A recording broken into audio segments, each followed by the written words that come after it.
Good morning, good evening, depending on where you're joining us from, and welcome to the launch of the results of the OECD Pisa 2018 Financial Literacy Assessments of Students. We are very pleased to have so many of you joining us today, ambassadors to the OECD, the education community, members of the OECD International Network on Financial Education, representatives of academia, the media, and the public at large, for the release of the results of the third international assessments of students' financial literacy undertaken by the OECD. Before introducing the distinguished speakers of the event, please be aware that the event will be in English with simultaneous interpretation into French. It will be possible for you to select the language in which you wish to listen. For those of you joining us on Zoom, you can select the language as instructed in these slides by clicking on Interpretation at the bottom of your screen. For those of you joining us through the webcast, you will be able to select the language channel once you arrive on the OECD TV platform. You are invited to ask questions throughout the presentation of the results, in English or French. These will be answered at the end of the presentation in a dedicated Q&A session. For those of you on Zoom, it will be possible to ask questions by using the chat function. For those of you on the webcast, please send your questions to secretariat@oecd.org.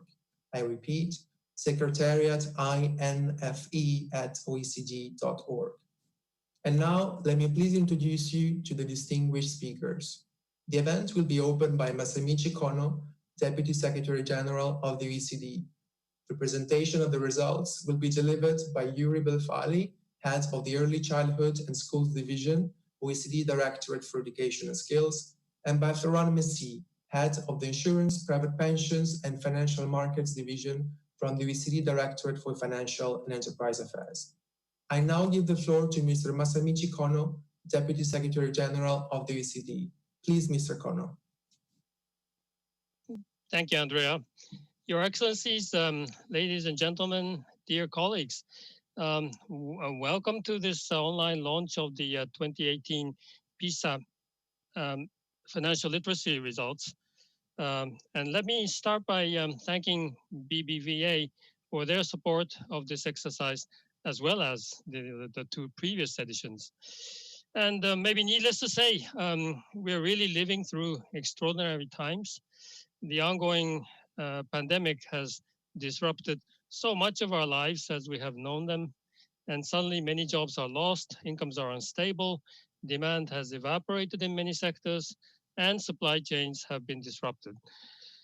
Now, in terms of financial security and safety, many around the world do not have a financial safety net and are indeed experiencing severe difficulties in making ends meet during these times. And the problem is that no one knows for sure when this crisis will be over or what the world would look like after this. And such uncertainty can only exacerbate financial stress for many people. Of course, governments in most countries are taking forceful actions using the full range of toolkits at their disposal. Measures to support citizens include the easing of repayments on mortgages and consumer credit, ensuring access to cashless payments, or providing exceptional pension benefits as well as guaranteed loans to SMEs, just by way of example. But for these measures to be truly effective, citizens must possess the necessary financial literacy skills. Now, many of your countries are now responding with strong financial education policy actions. For example, new digital financial education and awareness campaigns are being deployed around the world to support money management, preventing fraud, as well as supporting groups in acute financial hardship. And we know that strong financial literacy skills, together with sound financial consumer protection and access to financial services, can truly enhance the financial resilience of citizens. And these skills can help us navigate a complex financial landscape, cope with an environment in which employment and social benefits are less secure than in the past. And those skills can also help people better prepare for future crises. Now, this makes today's launch of the PISA 2018 financial literacy results particularly timely. These 2018 results are the third time that PISA has measured the financial literacy skills of students after 2012 and 2015. 20 countries participated in this time around, and the results confirm many of the results of the previous two assessments. Just to give you a flavor, with some variations, countries that performed strongly in the past have performed strongly again. We also find that students who perform well in financial literacy tend to perform well in mathematics and reading as well. The more advantaged a student is, the stronger his or her financial literacy. In a way, those findings may not be a surprise to you.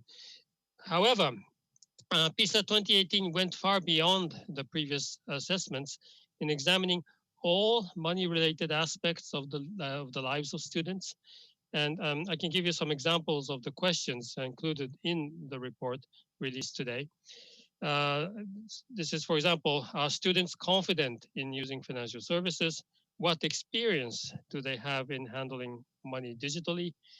Do they engage in basic responsible money-related behaviors, such as comparing the prices of products before buying, etc.?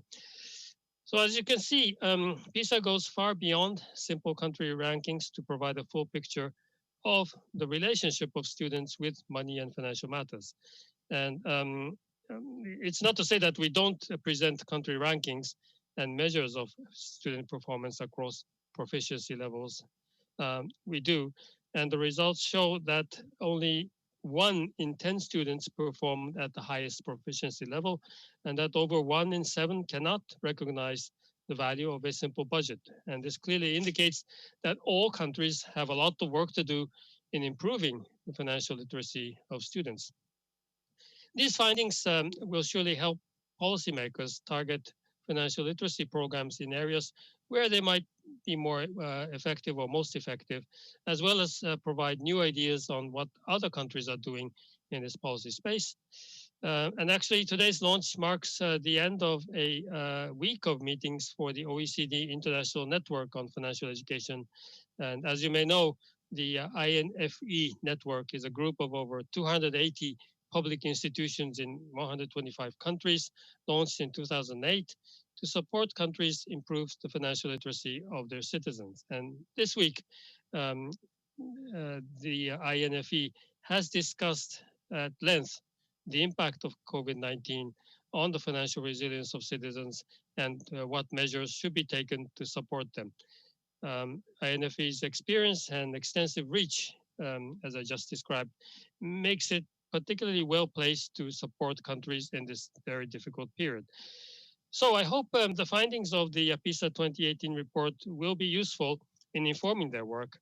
And now I should perhaps ask Yuri Belfadi first from the Directorate for Education and Skills, and Flora Messi from the Directorate for Financial Enterprise Affairs to present the findings of the report in more detail.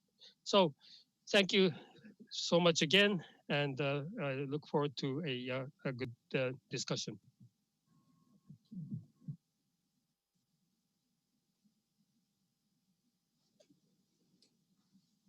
Thank you, Mr. Kono. Now we are pleased to present you the key findings of the PISA 2018 financial literacy. First, the key findings of the students' performance.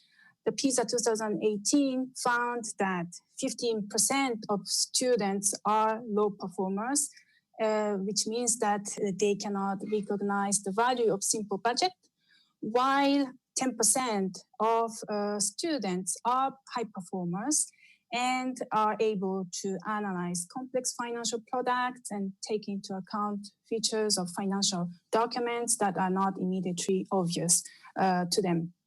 But also the study found that disadvantaged students remain more vulnerable, and their performance level is lower than that of advantaged students, and they have less experience, confidence, and interest in money matters. The performance stayed stable between 2012 and 18, But between 2015 and 18, we have observed a slight improvement in general due to fewer lower performing students.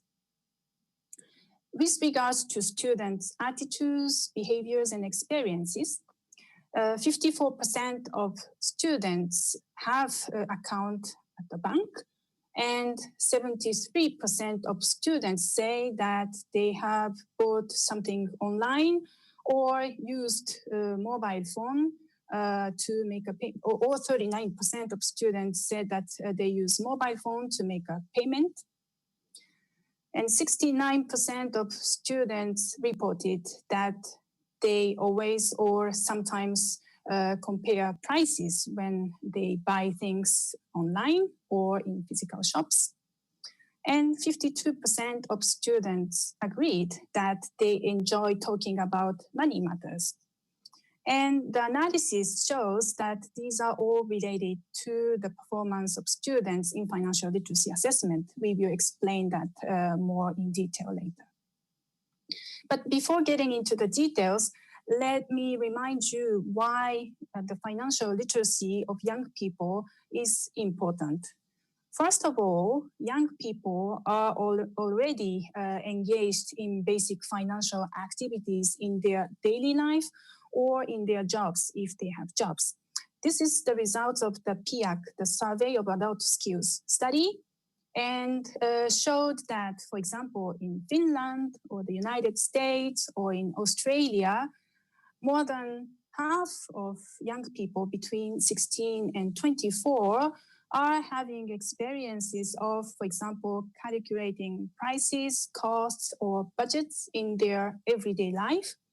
Or around 30% of young people in Australia, Poland, or Russia who are having jobs to have experience of reading bills, invoices, or bank statements and other financial statements in their job. Next, please. But also, we need to think about the importance of the financial literacy of young people in light of the current financial landscape, but also the recent COVID-19 crisis. First of all, we observe the continued shrinking public and private benefit systems in pension and health, or increased sophistication and expansion of financial services which young people have to navigate or will need to navigate in the future. But also financial decisions are part of everyday life of young people, as you have seen, and that will have lasting implications in the life of young people. When we think about the current context of the COVID-19 crisis, there are also implications on young people's development of financial literacy. First, we need to consider that more uncertain and precarious financial and employment situations could be observed and that could last, which will impact on young people's economic and social life. But also we are observing increasing levels of fraud and scams, and people need to make critical decisions in a very short term, which will impact future financial well-being of the individuals, but also the society. That's why financial literacy is an important piece together with financial consumer protection and financial inclusion to help young people build financial resilience. Next, please. Then we need to also think about what matters for the development of financial literacy of young people. This shows that the GDP per capita of the country and the mean performance of financial literacy of young people are somehow related. But that's not the only factor explaining the level of financial literacy of young people. For example, Estonia and Poland shows that their GDP per capita is lower than that of Australia and the United States, but the performance of students in Estonia and Poland in financial literacy are higher than some of the countries which has higher level of GDP per capita. And next, please. We can also think about whether the access to basic financial products is impacting on students' performance in financial literacy.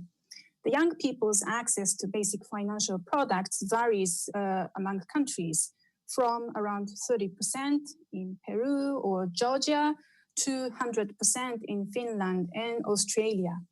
But if you look at the case of Poland and Italy, for example, these two countries have the similar share of young people, around between 60 and 65% of young people having access to basic financial products, but their mean performance in financial literacy are quite different.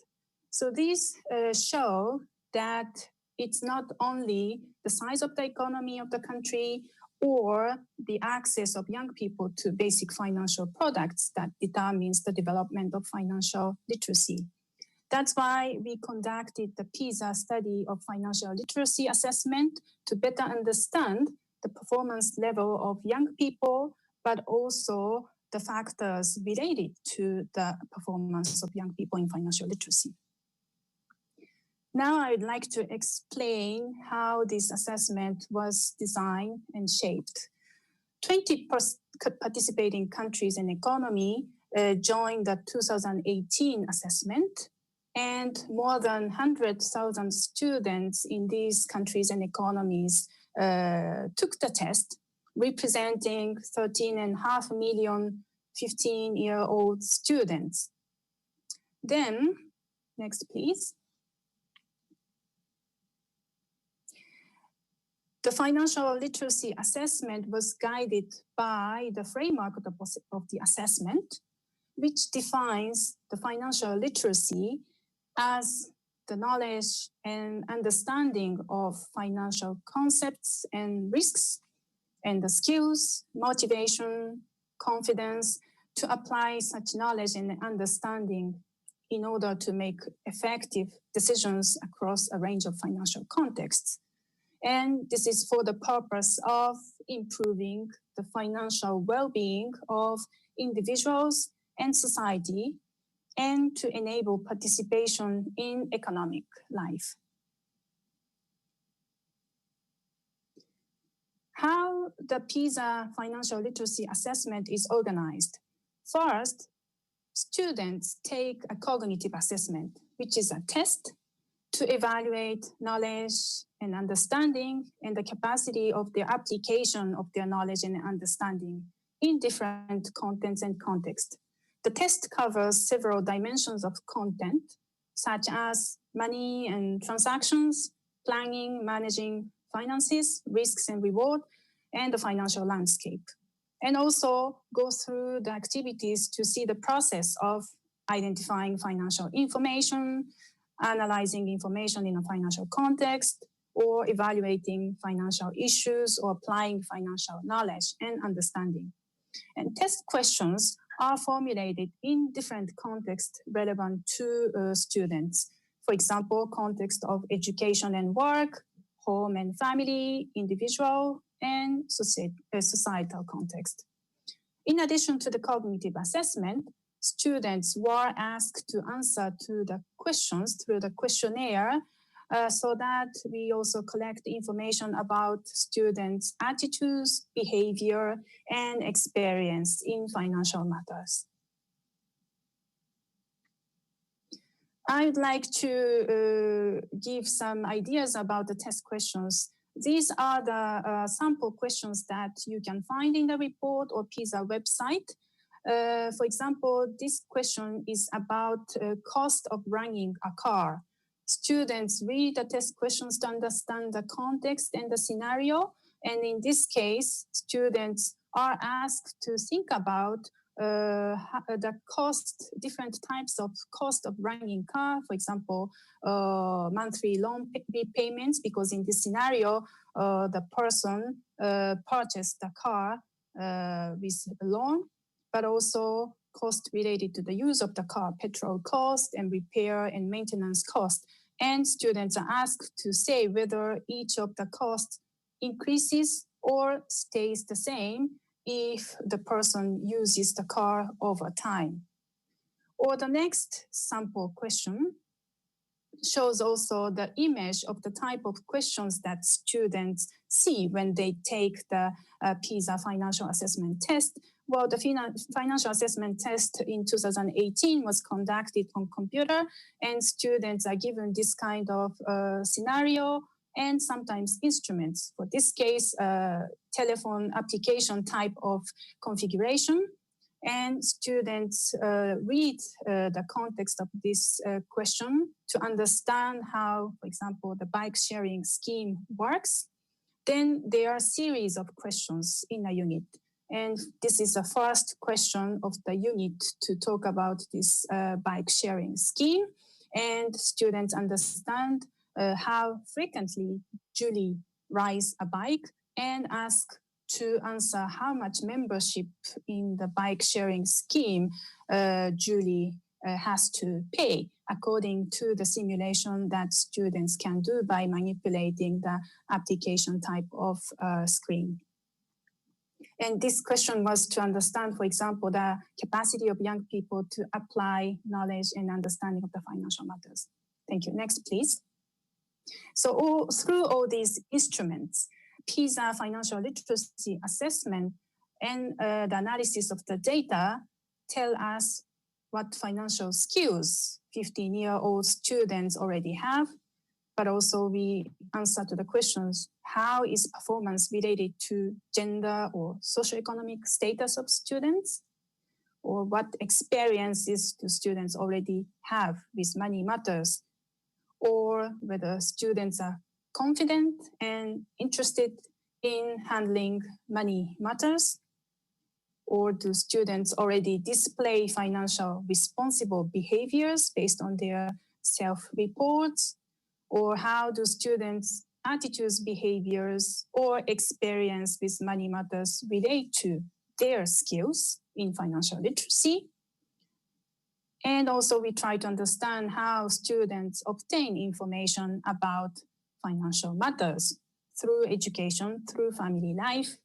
And finally, what policymakers should look at to improve performance of students in financial literacy.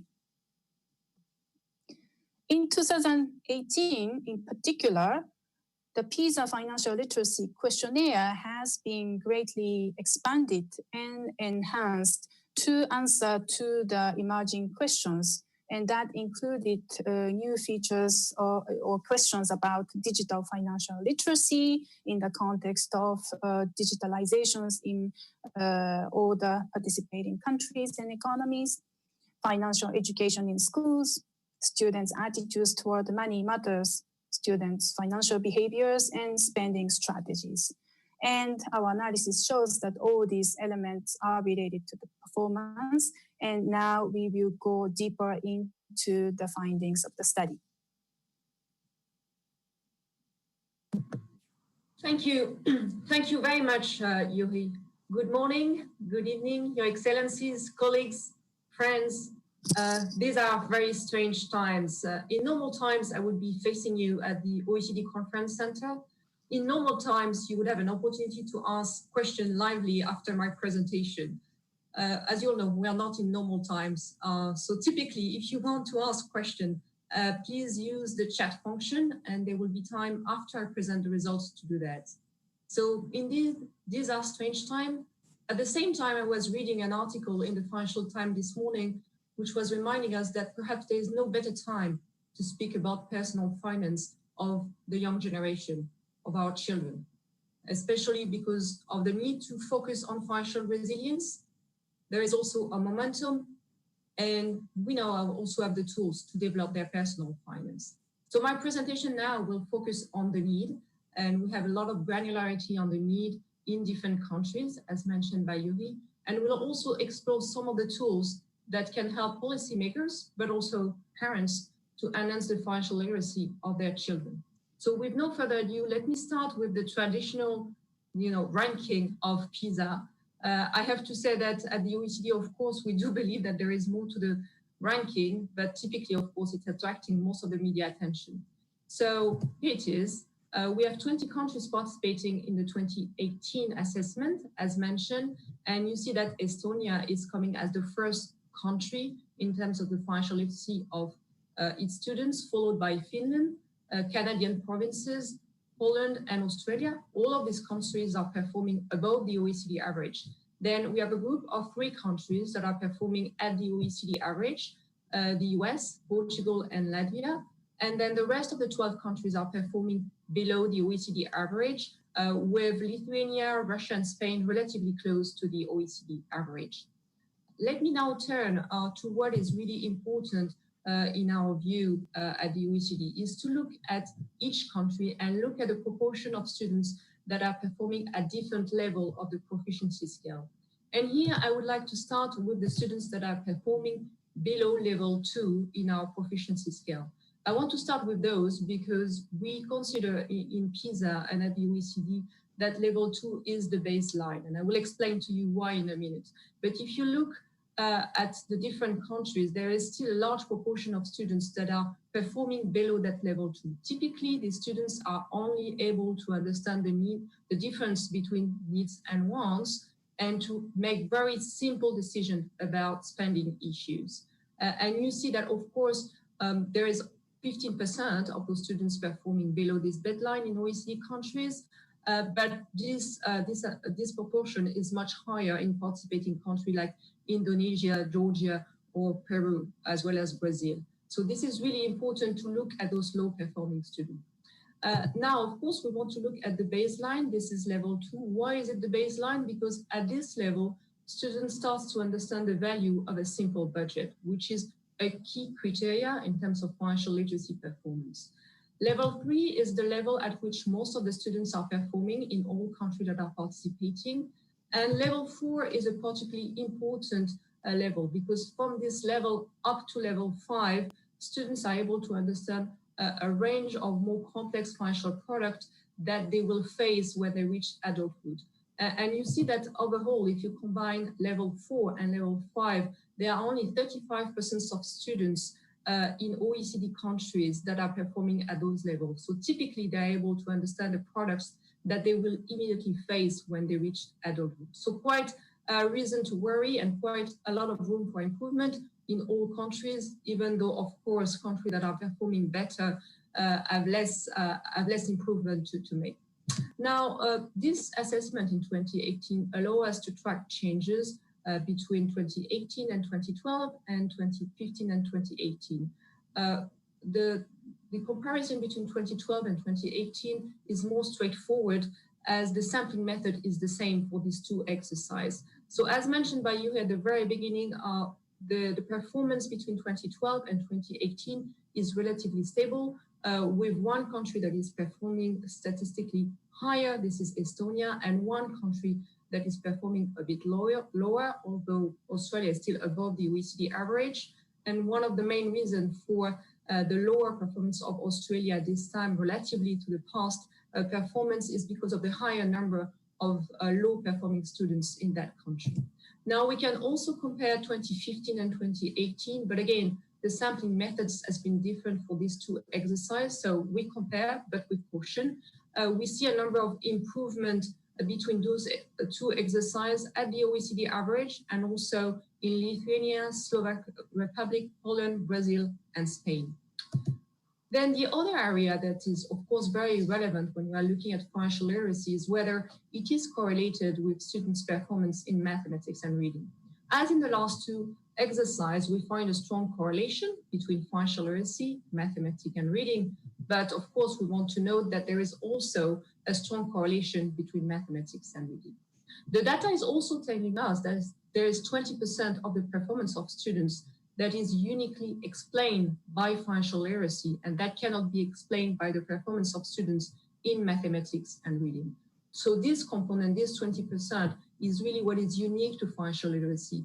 For example, the understanding of the difference between risk and reward, the understanding of long-term planning, the understanding of fraud, for example, which is especially important in the current context. So important to keep that in mind. The data also allow us to look at countries' performance in financial literacy when accounting for their performance in reading and math. So we are looking at the performance of students, for example, in Estonia in reading and math, and we are looking at what should be the level of the students' financial literacy, considering their performance in reading and math. And we see that in some countries, the performance in financial literacy is higher than what could be predicted, considering the performance of the students in reading and math. So typically, if you look at the left-hand side of this slide, Estonia, Finland, Brazil, Lithuania, and Chile, in those countries, students are performing relatively higher in financial literacy than in math and reading. It means in those countries, students are developing competencies that are quite unique to financial literacy and certainly should be followed in terms of the policies they are developing. Now, disparities in performance. So it is a very traditional and important part of Pisa in order to understand the difference within countries. That is to say, the difference between the different performance of different students in the same country. It is traditional data that I will go relatively fast, but it is very important in order to explain the performance that we are seeing. So the first criteria that we want to look at is gender. Of course, because it's dividing the student population almost into equal half, but also because we know from the PISA reading assessment or the PISA math assessment that there's often a gender differences. Typically, girls are performing better in reading, and typically boys are performing better than girls in math. So what's happening for financial literacy? Well, as in past two exercises, there is no huge gender gap, but more what I would call gender differences. So statistically, we see that across OECD countries, on average, boys tend to perform 2% higher than girls, so which is relatively small. But you see that there is wide variation between countries, with Italy, for example, where boys tend to perform higher than girls by 15 score point, or Peru. At the same time, some other countries like Indonesia, Georgia, and Bulgaria, in those countries, girls are performing better than boys in financial literacy. This graph is also showing you something else. It's showing you the gender gap accounting for the performance in mathematics and reading, coming back to the results that I presented just a moment ago. So looking at the relative performance in financial literacy. And here you see that the gap is relatively wider, with boys performing better in terms of relative financial literacy performance than girls by 10-point score. And in some countries, of course, the gap is even higher. So again, this gender differences is still noticeable, and we will see in the rest of the slides that there's not only differences or gaps when we look at performance, but also differences when we look at the experience with money matters, when we look at attitude and behavior to money. So there are differences there between boys and girls that should be considered. And another area just to mention that boys are overrepresented in the low performance category and in top performance category, and this is similar to previous exercise.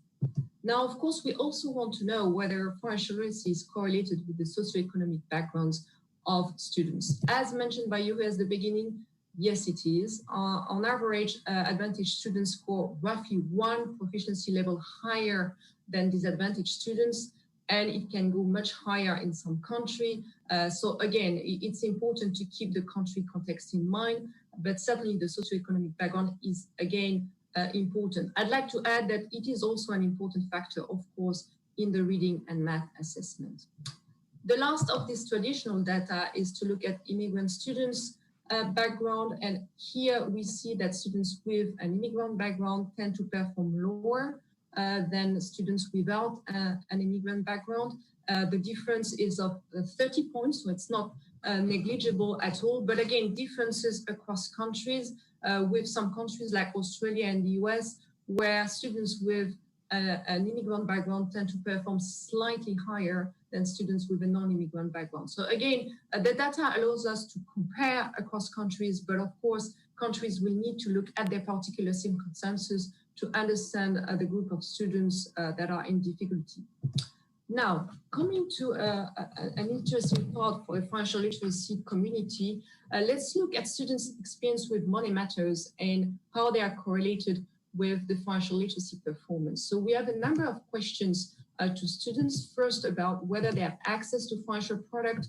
As Yuri has told you at the very beginning that 54% of the students in this assessment have access to their bank account. 45% also have access to a debit card. Here you see also that there is a disparity between Finland, where almost 90% of students have access to a bank account, and Peru, where only 10% of students have access to a bank account. There is also here, if we look at the data, and we have, of course, much more granularity in the publication, there is also a gender effect with girls tending to have less access to financial account, and also a socioeconomic background effect with advantaged students tending to have more frequently access to a bank account than disadvantaged students. So also, these elements to keep in mind when analyzing the data.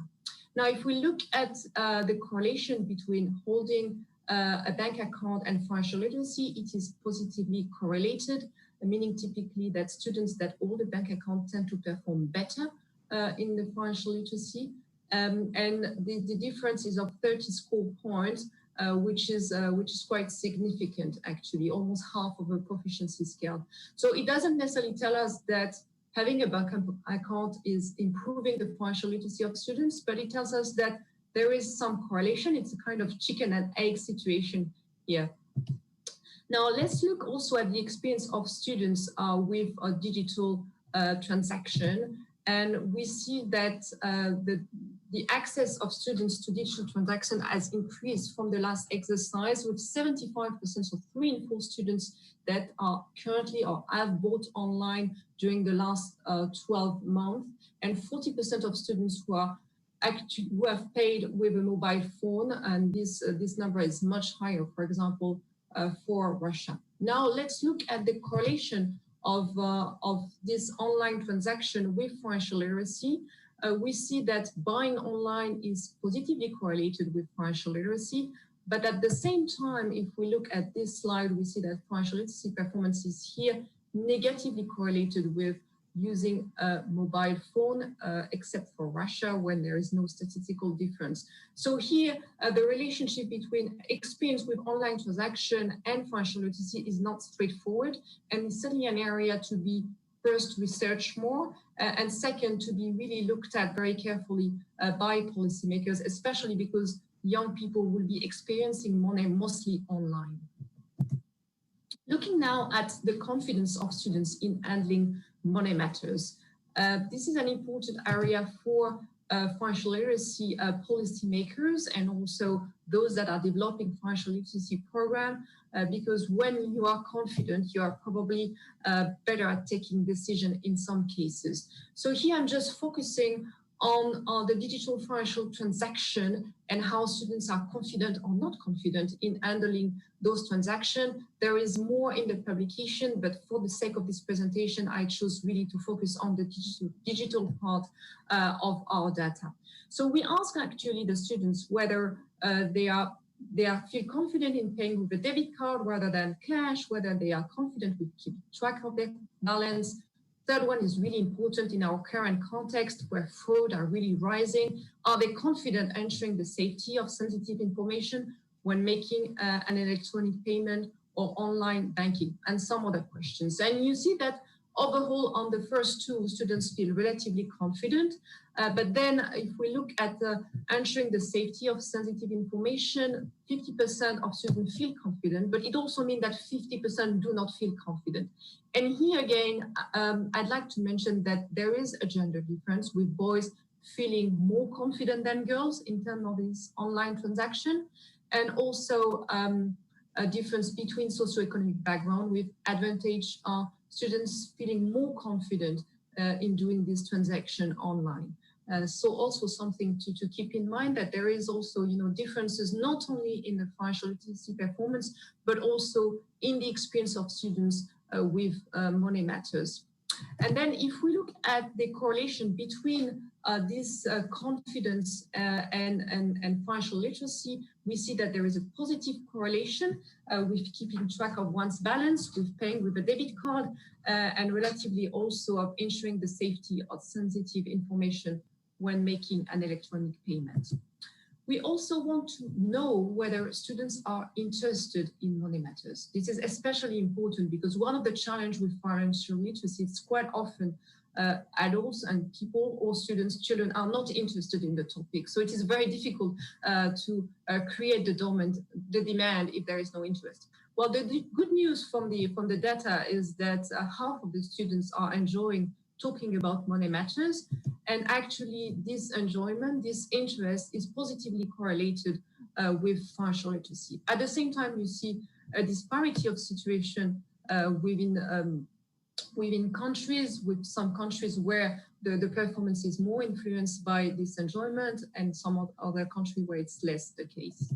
Now, coming to students' financial behavior, this is a really critical part of the data for this assessment. One of the main questions for financial literacy policymakers is whether financial knowledge is translating into positive financial behavior. Well, this assessment allows us to have a look at this. We had a range of questions on students' financial behavior, the current behavior that they have. So we are mostly focusing on spending behavior, but also spending strategy, as we would call it. So let's look at some of that data. First, we asked the students whether they are checking how much money they have, whether they are checking whether they have the right change. And you see that in most cases, almost 90% of the students are displaying this positive behavior. It is important to see that this positive behavior are correlated with higher level of financial literacy. So it is already quite good news. Then we looked into something slightly more complex, is what kind of spending strategy students have typically when they are buying product. So here we are asking them, when they are buying product, are they comparing the prices in different shops? Are they comparing the price between shops and online shops? Are they waiting till the product is becoming cheaper, or are they just buying without comparing the prices? Well, you can acknowledge that the two first strategies are, of course, positive, as well as potentially the third one. The fourth one, of course, is not the best strategy when it comes to buying products. So let's look at the different strategy and their correlation with financial literacy. And here, clearly, you see that the two first strategies, which are positive financial behavior strategies, are correlated with higher level of financial literacy. So this is good news. It means that there is a correlation between financial knowledge and positive financial behavior. And the last strategy, which is not one that would lead to the best outcome, is negatively correlated with financial literacy performance of students. So good news coming from this assessment. Now, let's look for this last section at where do students learn about money matters, at home and in schools. Like in the past assessment, we had a number of questions about where do students get information about money matters. And here you see that overwhelmingly, students are obtaining information about money matters from their parents, 94%. It really shows the importance of parents in developing financial habits in their offsprings. And then coming back to the importance of the socioeconomic background of students in terms of their financial literacy performance, you see how important it will be to target parents with a good financial literacy message. Then if we look at the correlation between where students are getting information and financial literacy, you see that students that are getting information from their parents are performing higher in financial literacy than those that will get information, for example, from their friends. It is also positively correlated with information coming from the internet. But here I just want to mention again the fact that parents are really a key role to play in providing information to their offsprings. Now, we also wanted to know whether students were relatively autonomous with the money that they will have, either it's money from gift or some money that they get through doing course, for example, at home. 80% of students are relatively autonomous with how they can spend their money or, managing their money, and this is positively correlated with financial literacy. So the more the level of autonomy, the higher the financial literacy performance of students are. So quite also an important finding, especially perhaps for parents. Now, let's look a little bit at what students are learning in the schools on financial literacy. We had a number of questions that were self-reported by students in this exercise and this assessment. Now I'm only focusing on part of this question, and these questions are related to whether students have encountered a number of key terms that are really relevant for personal finance, and whether they still understand what those terms mean. And you see that it is the case for a number of students for terms like wage, budget, bank loan, entrepreneurs, and debit cards, which are really common terminology. So they are actually understanding and learning about those terms in school. And you see that actually in some countries, it is more common for students to encounter these terms and to learn about them in the school. This is the case typically in Indonesia, Finland, Russia, or Australia. When it comes to correlating the knowledge of these terms with financial literacy, we see that for a number of terms, the correlation is positive. It is especially the case for wage or budget or bank loan. It is less the case for more complicated terms like credit default swaps, which obviously are not necessarily very relevant for personal finance, at least not directly in this age. Now, coming to the very last session, let's look at what countries have already been doing in terms of improving financial literacy. You will find some of the answers in the publication, and I will be very generic at this point in time, but you can find more information in the publication and also on our website. So typically we know from the work we've been doing at the OECD on financial literacy and education that a greater number of countries now have national strategy for financial education. That is to say, a coordinated approach to financial education at the country level that quite often include a focus on young people. Now, if we look at the countries that have been participating in this exercise, most of them have started introducing also financial literacy in schools in a way or another. And here I would like to insist on starting. When we started introducing this option in 2012, few countries had financial literacy in school at all. Nowadays, we see more and more countries introducing financial literacy in the school, but it can be as a cross-cutting theme across different classes. It can be as an option in the mathematics class. It can be in the civic class. There are very different ways of introducing that, and quite often the number of hours is not that important. But still, you see that all of those countries have tried to introduce financial literacy in school, and more countries are doing so as we move along.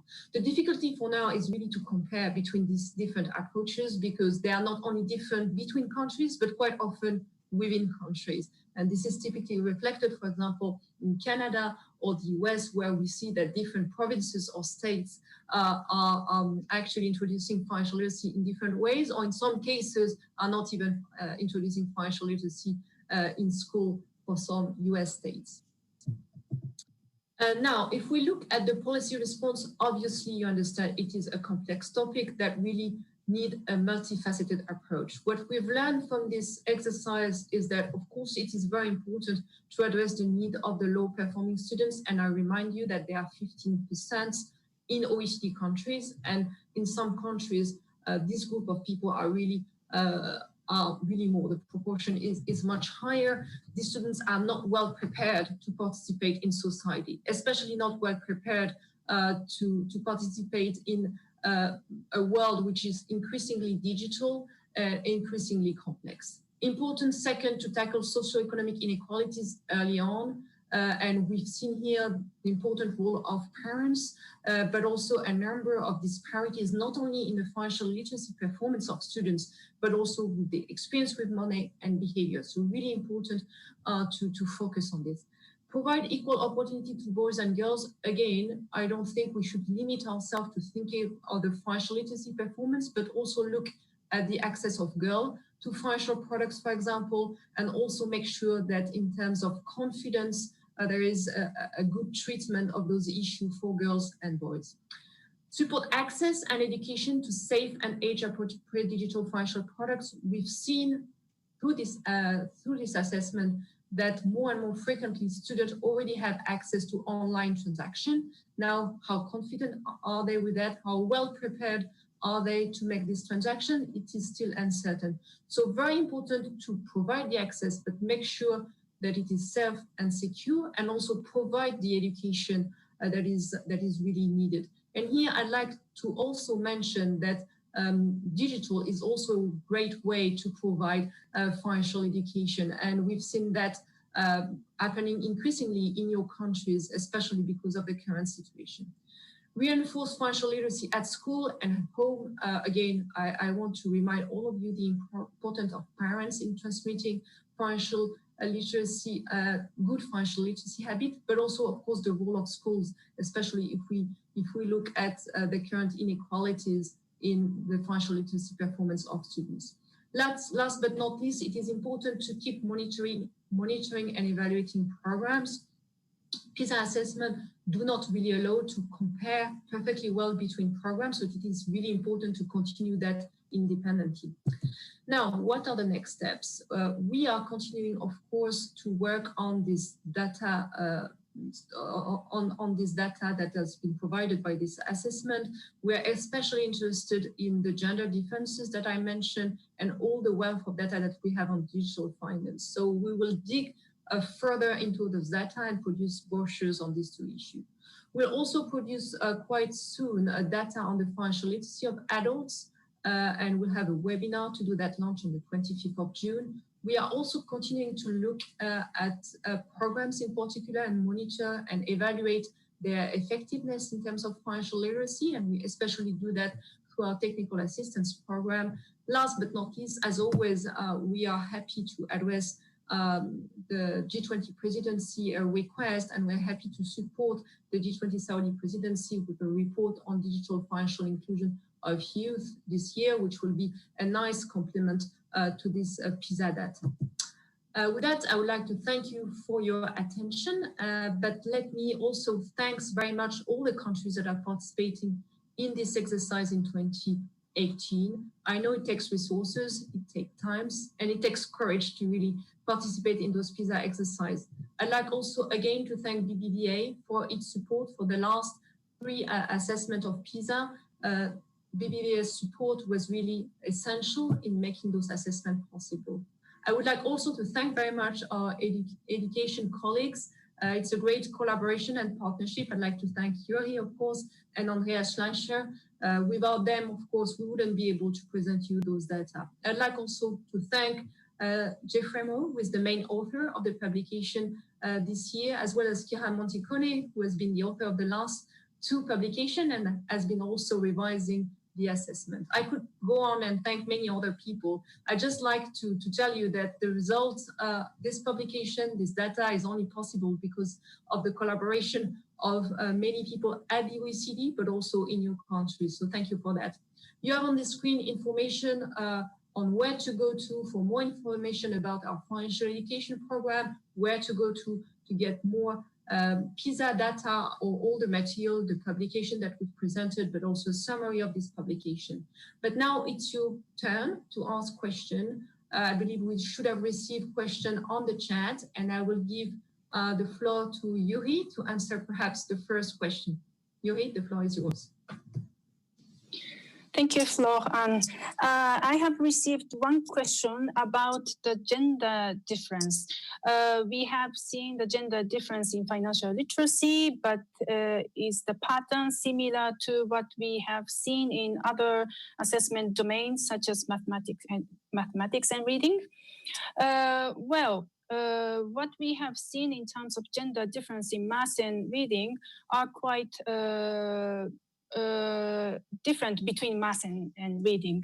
But if you look at the pattern, the financial literacy shows similar patterns as mathematics in a sense that boys are in general outperforming, although for the financial literacy, the gap is smaller than the gap observed in mathematics, but also we have a bigger share of boys among top performers and low performers, and we observe more girls in the middle range.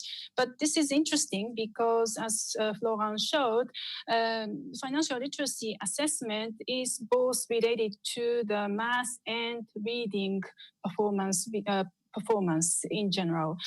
So we don't know where comes this gender difference of the financial literacy, but certainly this is also related to the attitudes or experience of boys and girls in financial matters, such as the access to the financial products or their attitudes toward money matters, which was the case for the math and reading when we try to analyze and understand the underpinning factors which might be related to the gender difference in performance. But that is something that we have to further look into.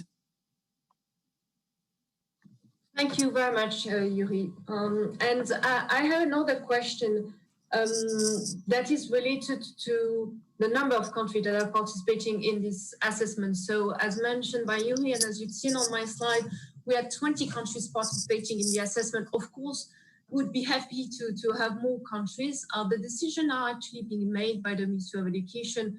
And of course, the PISA assessment is already quite resource intensive in terms of the three core components. So it's always up to the Ministry of Education to choose to participate in this exercise. Something we didn't mention is that we will have a fourth exercise in 2021, which has already started with, in principle, 24 countries participating. So happy to provide you with more information about whether your country has participated or not. But again, this is a decision, of course, made within countries. I don't think we have a further question, but you still are welcome to use the chat if you want to pose your question. I see one question asking whether there's any chance of designing actual behavioral follow-up assessment as the test takers enter adult life. Well, this is a very interesting approach and could allow more analysis that PISA alone cannot do.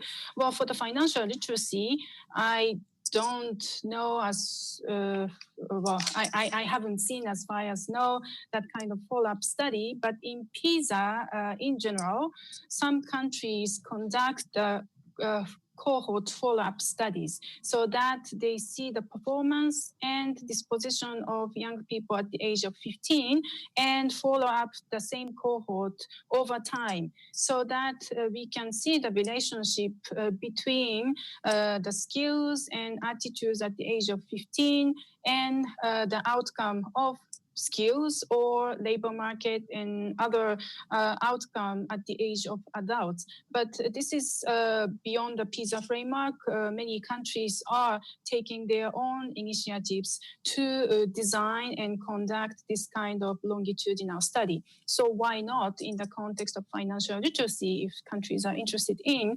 it could be interesting to design that kind of study.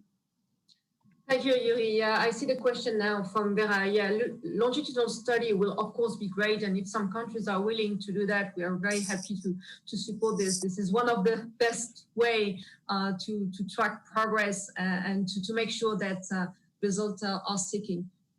Do we have any other questions? If I don't receive any, I think... we are receiving actually questions now.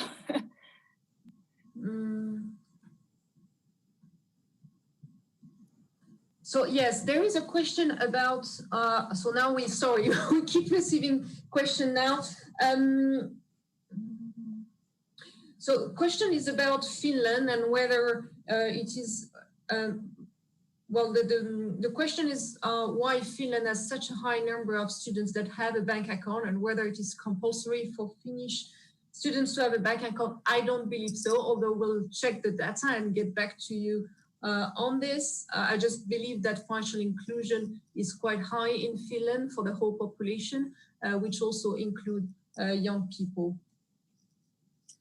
And I have another question about how countries can participate in financial literacy surveys. So if it is Pisa, I already answered the question. Of course, it's the Ministry of Education that is making the decision to participate in the assessment. It's done every 3 years. So now there is no possibility to participate in 2021.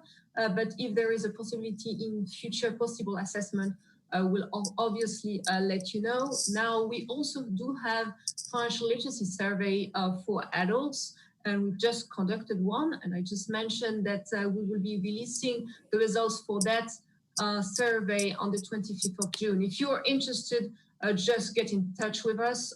You have contact detail on this slide. And in relation to that, there's somebody also asking how to convince people to do the survey and show the significance of the results. One example is that many PISA participating countries, not necessarily financial literacy, but in general, conduct the national or subnational or regional policy dialogues so that stakeholders better understand the meaning of PISA results, but also to engage them in the interpretation of the results and use that to shape the future policies. So, of course, there are many PISA materials available, but sometimes it could be helpful to target direct stakeholders to communicate, but also to get them involved in the understanding of PISA results. Thank you, Yuri. Yes, I think a very good point. I have a question on whether COVID-19 environment affect the structure of the PISA assessment. So for this one, obviously, no, because the assessment took place in 2018. And as we both said, of course, the results are quite relevant for this period of time. But for the next exercise, I understand that there is some discussion in the PISA governing board on how the assessment is impacted. Yuri, do you want to say a few words about that? Yes, with this question, but also there's another question why it's no longer possible to participate in 2021. Well, in general, PISA is a long journey. To conduct PISA, the preparation starts 4 years before at least. Then for PISA 2021, it is already in an advanced stage of preparation because PISA conducts all the preparatory phase of development of the instruments, review, testing, and etc. But for PISA 2021, the PISA governing board and participating countries are discussing what to do next year, given that the COVID-19 environment is impacting the education systems, and of course PISA has to be done in schools. So that's the current discussion among PISA countries, and we will have more clarity in terms of the planning next year. Thank you very much, Yuri. I'm trying to...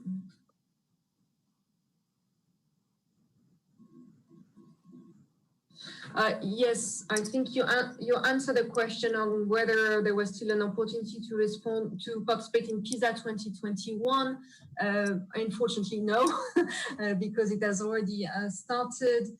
And then, of course, in terms of the access of students to financial products, it also, of course, depends on the legal framework in each country. Obviously, in some country, some students may not be able actually to have a bank account just because of the legal framework.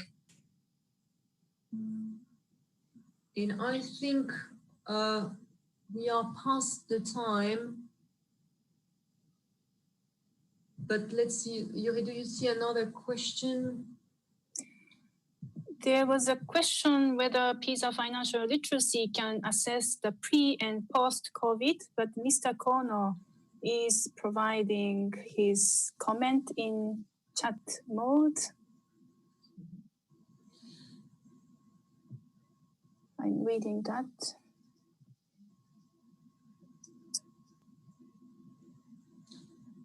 Yeah, well, concretely, Mr.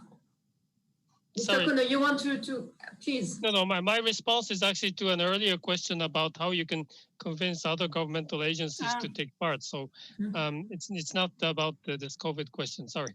Okay, thank you. That's all right. So concretely, of course, as mentioned by Yuri, the 2021 exercise has already started. We already had the questions. Everything is already, set. And actually, this year, the questions, the assessment, and the question to students are being trialed. So we won't be changing that. At the same time, of course, there will be an opportunity to track changes, progress between the 2021 exercise and the 2018 exercise. And here we may see some interesting trends that we may or may not, be related to COVID. And we have a question about whether the set of slides will be available. Yes, it will be available on the website. And I think this perhaps is a good way to conclude our launch today. Of course, you have our email addresses, websites. So if you want to ask more questions, do not hesitate to reach out to us. We'll be very happy to answer any of your questions by email or by phone in the coming days. And as mentioned on the website, you'll have also the publication, the summary of the publication, as well as the set of slides. So thank you very much, Mr. Kono, Yuri, and all of you for staying with us. And well, do keep in touch and keep safe. Thank you so much. Thank you. Please take care, everyone. Take care. Bye.